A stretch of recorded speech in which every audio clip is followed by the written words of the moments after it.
Saint-Enimy est situé dans le grand site des gorges du Tarn.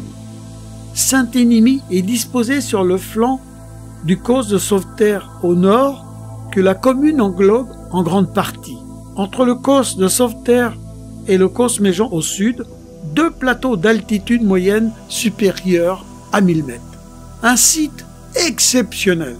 Situé sur les pentes d'un canyon creusé par les gorges du Tarn, Saint-Enimy étage ses massifs demeures de calcaire au pied d'un ancien monastère bénédictin dont subsiste une chapelle et une salle capillaire. À ses pieds, la source de Burle qui aurait, dit-on, guéri la princesse mérovingienne Enimy de la lèpre. Pour la légende d'Enimy, j'ai souhaité me faire plaisir en réalisant une petite vidéo avec ma petite chérie, Oliana, pour la narration. Il en faut peu pour être heureux, il en faut peu pour être heureux, il en faut peu pour être heureux. Enimy est une sainte de l'Église catholique, connue comme étant une princesse mérovingienne, fille de Clotaire II et donc la sœur de Dagobert Ier. Elle aurait donc vécu au 7e siècle.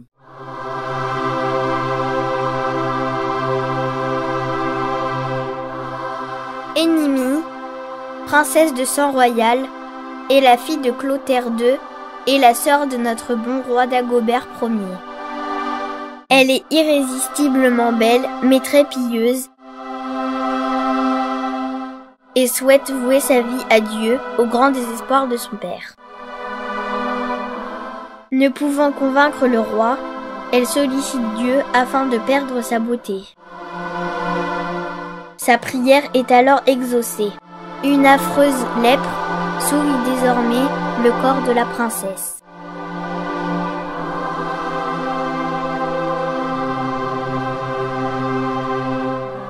Un ange lui ordonne d'aller se baigner en gévaudan dans la fontaine de Burle. Après un long périple, la princesse arrive jusqu'à la source, se glisse dans l'eau et son mal mystérieux disparaît. En reprenant le chemin du retour, la maladie de la princesse réapparaît. Plus elle avance, plus la maladie empire.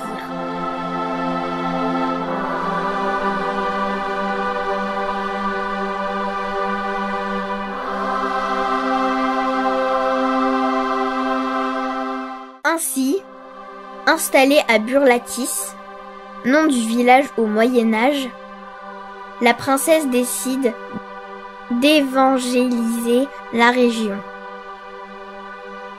Ainsi fut fondé le monastère sur les hauteurs du village, aujourd'hui un collège.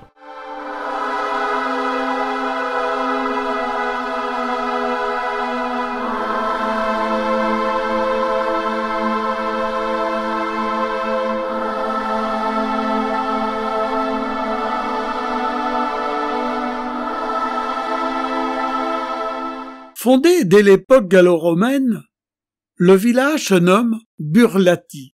Le haut Moyen-Âge voit l'arrivée de la princesse Enimy qui fonde le monastère au VIe siècle. Le village est rebaptisé à son nom. Le bourg médiéval prend son essor grâce à la restauration du monastère bénédictin en 1951 par l'évêque de Mende, Étienne. Les moines quittent le village à la Révolution. Saint-Enimy devient alors Puyrock, mais les habitants rebaptisent leur village Saint-Enimy. L'ouverture de la route des Gorges en 1905 désenclave la région et permet l'apparition du tourisme. La petite cité, aujourd'hui, compte 530 habitants.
L'architecture de Saint-Énimie dénote son origine médiévale. On y déambule dans les vieilles rues pavées en galets du Tarn. On croise des maisons typiques et des placettes restaurées jusqu'à l'ancien monastère. Un bond à travers le temps.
Église Notre-Dame du Gour de Saint-Énimie. C'est une église romane du XIVe siècle. Elle possède diverses statues de bois et de pierre du XIIe et du XVe siècle, ainsi qu'une céramique retraçant la vie d'Énimie.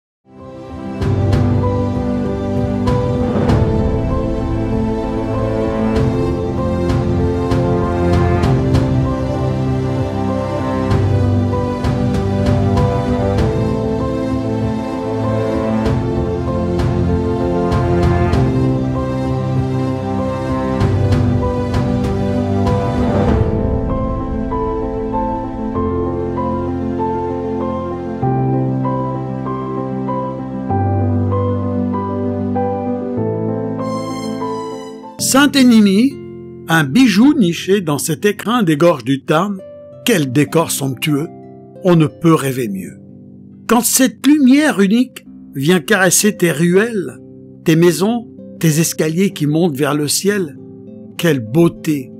Nous avons l'impression d'être dans un conte de fées, surtout qu'à Saint-Énimie, il y a une histoire magnifique d'une princesse, une invitation au plaisir. Caché derrière ces hautes falaises, théâtre immobile, attentif et joyeux, Saint-Énimie se dévoile et la vie passe doucement. Mais chut, le promeneur doit toujours ignorer que cette petite cité serre délicatement entre ses doigts de pierre son petit cœur d'enfant. Je suis heureux qui, comme Ulysse, a fait un beau voyage dans ces gorges pour arriver à Saint-Énimie, ce joyau aux 1000 facettes. Quand le vent d'été souffle sur tes pierres vieillies par le temps, on entend le souffle du passé qui murmure à nos oreilles des histoires, des légendes d'autrefois. La magnifique Saint-Émimie délivre ses secrets, ses mystères, à qui veut bien l'écouter. Haute terre près du ciel, tu côtoies l'essentiel, tu caresses les nuages, tu inventes des mirages. Quand tu te dévoiles dans un souffle d'éternité, ton cœur dans les étoiles du passé pose pour la postérité. Saint-Énimie, où s'écoule cette complainte mélodieuse du temps passé. Cette cité est comme sa princesse, elle éclate de beauté.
Saint-Émile a tout ce qu'il faut pour satisfaire le visiteur.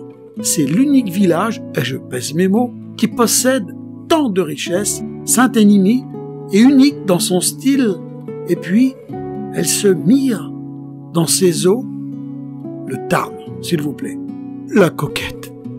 Le ciel a ses secrets, la terre ses mystères.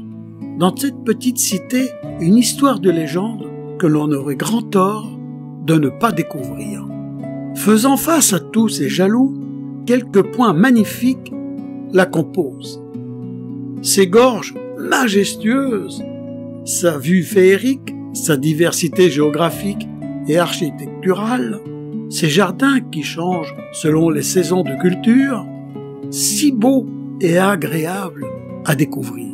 Son exception qui garantit le droit de vivre dans ce trésor hors du commun. À Saint-Émile, on ne dort plus, on écoute. L'épaisseur de l'interdit qui pèse sur chacun pour que tous puissent être là où les légendes s'approchent pour étreindre celui qui écoute.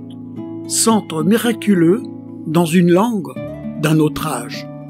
Un rêve de bonheur pour tous. Le chemin pierreux qui épouse l'existence n'a qu'un son, celui de la rêverie. Cette petite cité magnifique qui sait faire la coquette a un cachet exceptionnel. Être spectateur d'une telle beauté sans pareil, le bonheur, délicieuse découverte.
La source de Burle. Si elle est à l'origine de la légende de Saint-Énimie, la source de Burle, c'est d'abord une exurgence karstique de type vauclusien.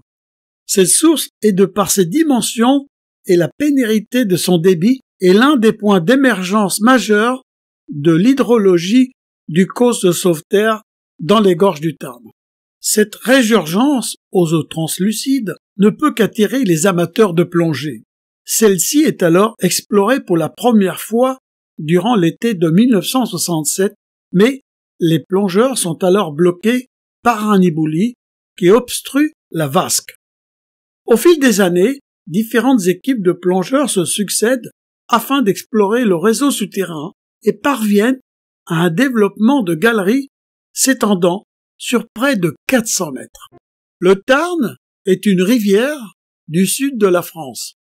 Il est, avec le Lot, l'un des principaux affluents de la Garonne. Le Tarn a donné son nom au département français de Tarn et de Tarn-et-Garonne. Situé au sud du versant du mont Lozère, à 878 mètres d'altitude, le bourg de Pont de Montvert est le premier village baigné par le Tarn qui prend sa source quelques kilomètres en amont du hameau de Bellecoste sur les hauts plateaux granitiques du mont Lozère. Le mont Lozère. Le mont Lozère, le géant magnifique de 800 km², situé au cœur du parc des Cévennes, est une échine granitique particulièrement riche. Grande zone de pelouse pseudo-alpine du sud du Massif central. Classée réserve de biosphère depuis 1985.